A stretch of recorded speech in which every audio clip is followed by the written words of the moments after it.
Mm. So the sentiment is, if we stripped all of this away, all of these things that supposedly bring us more flexibility and freedom and access, which is just what most of us are addicted to now. It's like, I want to know more, know more, Yep, know more, yep. know more. Yeah. So that whole sentiment is like, yo, what if we didn't know anything? What happened before all of that? You know, what happened before we could see into each other's like lives, the other lives that we show each other? Everybody was just living. Yeah. Yeah.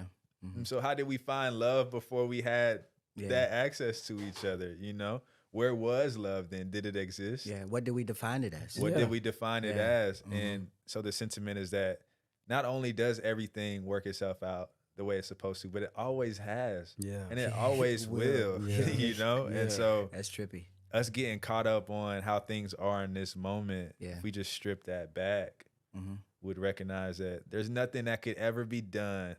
You know, we get scared about AI, everything that's happened. There could never be anything that's ever done to disrupt nature or what's supposed to be. Yeah. And in that is the most freedom anybody could have. The most pure peace anybody could have is to know that no matter how man tries to encourage what is to happen, there's only one God. And there's only, well, I'm not going to say there's only one, but life is going to be what it's going to be. Life is. Yeah. Regardless. And I always say to my friends, I mean, the worst case scenario is I die.